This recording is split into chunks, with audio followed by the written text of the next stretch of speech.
دنیا میں عجیب الخلقت انسانوں کی کئی کہانیاں مشہور ہیں۔ انہی میں سے ایک پراسرار کہانی ایڈورڈ مورڈرک کی ہے۔ کبھی کبھی المناک، کبھی کبھی عجیب یا کبھی کبھی ایک معجزہ بھی ہوتا ہے، لیکن آج کی کہانی ایک ایسے شخص پر ہے جس کا ایک چہرہ انسانی اور دوسرا شیطانی تھا۔ ناظرین، ایڈورڈ مورڈرک اور اس کے شیطانی چہرے کی عجیب کہانی کیا ہے؟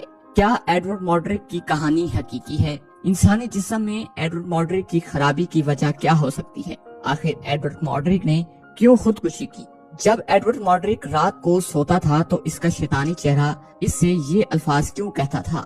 صرف جہنم میں ہی بات ہوگی۔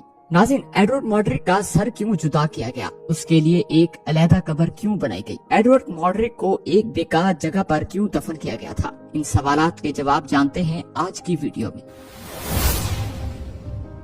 ناظرین، ایڈورڈ مورڈرک نے 23 سال کی عمر میں خودکشی کر لی تھی۔ اس کے سر کی انگلی اور پچھلے دونوں طرف چہرے تھے، اور اگرچہ عقبی جانب والا چہرہ بولتا نہیں تھا، لیکن سرگوشیاں اور آنکھوں سے اشارے ضرور کرتا تھا۔ کہا جاتا ہے کہ ایڈورڈ برطانیہ کے ایک نواب خاندان میں پیدا ہوا، اور اگرچہ وہ سامنے سے دیکھنے پر بہت خوش شکل نظر آتا تھا، لیکن اس کے سر کے پچھلی طرف والا چہرہ بہت ہی بد شکل تھا۔ اس کا ایک چہرہ اس کے سر کے پیچھے تھا، لیکن یہ سر کے پیچھے والا چہرہ نہ کھاتا تھا نہ پیتا تھا، یہ صرف روتا اور ہنستا تھا۔ ایڈورڈ نے کافی دفعہ ڈاکٹروں سے گزارش کی کہ میرے سر کے پچھلے جانب والے چہرے آپریشن کر کے ہٹا دے۔ یہ رات کو مجھے سونے نہیں دیتا، یہ رات کو خوفناک قسم کی سرگوشیاں کرتا ہے، لیکن ڈاکٹرز نے یہ آپریشن کرنے کا رسک نہ لیا، کیونکہ اس آپریشن میں ان کی جان بھی جا سکتی تھی۔ جیسے جیسے وہ جوان ہوتا گیا، اس کا عقبی چہرہ مزید کبا ہوتا گیا۔ اس کی شیطانی سرگوشیوں اور خوفزدہ کر دینے والی آنکھوں کی دہشت میں بھی اضافہ ہوتا گیا۔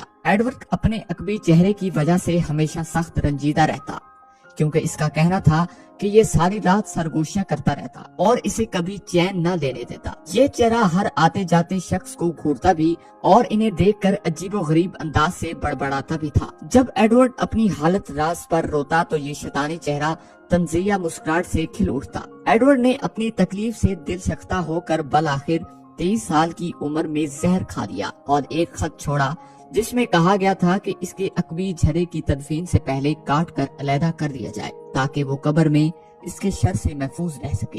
لوگوں نے ایڈورڈ مورڈرک کو ایک بیکار جگہ پر دفن کر دیا تھا اور اس کا چہرہ علیحدہ کر دیا تھا۔